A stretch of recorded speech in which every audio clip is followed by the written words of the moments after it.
and the meaning of thankfulness. If you want to flip your Bibles, you can flip your Bibles to Hebrews 12, verse 28 and 29. 29 is more of an aggressive way to show thankfulness. 28 is more of a peaceful way to show thankfulness. Again, I said Hebrews 12, verse 28 through 9. 28 through 29. Thankfulness is something that most people do not have. In Africa, you can see that most people actually don't even have homes. They actually live in something called a slum. It's not even a home. It doesn't count as a home. It's more of as more metal and bricks put together and mud. But we have homes, and people in Africa don't usually have homes. Most of the time, they don't even have fathers. They actually live alone. Most of them actually 35% of the population in Africa does not have the basic needs according to the News Nation. Rent, food and transportation, and medical care, and minimal household expenses they cannot afford. Despite working full-time and year-round, none of them can afford even a single dollar in American dollars. But in, for example, in Ethiopia, there is, Addis Ababa is a very famous place where it's called the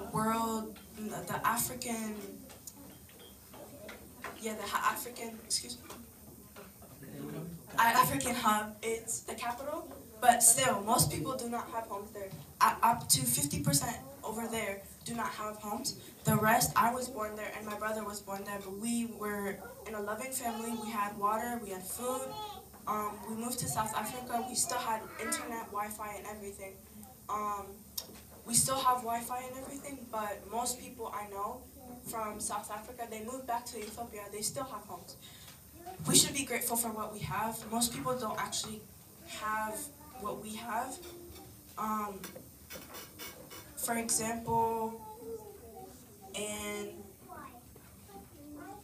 Philippians, I don't have the verse right now, but somewhere in Philippians, Paul was in jail. He was jailed for spreading Christianity in Rome. He went to jail, then he came out, he was beaten, bruised, and he was really dying, but still he said that I was still living, I was content and happy with my life. Some people that were spreading Christianity, like Stephen, he went into jail for spreading the gospel, and people were really mad at him, more mad at him than Paul. They threw him into jail, then they threw rocks at him, hit him, they whipped him, and then he went into jail for loving Jesus. And I think that we should be grateful that we're not in a time where we would be beaten and killed just because that we love God.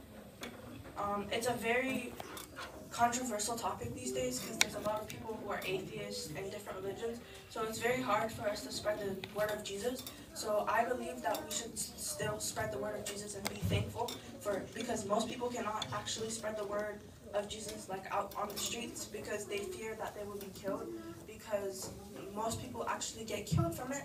So I think that we should be grateful for what we have. We should be out on the streets preaching, and even if we don't want to preach, we can still sing songs, praise Jesus, and still do things that we can do to be thankful for God.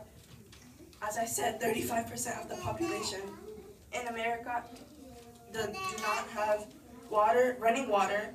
They cannot afford rent, they cannot afford food, they cannot afford transportation, and medical care, they don't even have insurance. So if they get sick, that's a big problem because they can't afford insurance. So like if they needed surgery or something, then that would be very hard for them to get it. So what I'm saying is we should be grateful for the basic needs and necessities that we get that are getting met. Most people actually still have, I'm pretty sure everyone inside this building has a home and a family. They have something to drink, something to eat every single day. They at least have 3 hot, warm meals every single day to eat. And I believe that we should be thankful and grateful for all that we have. Thank you.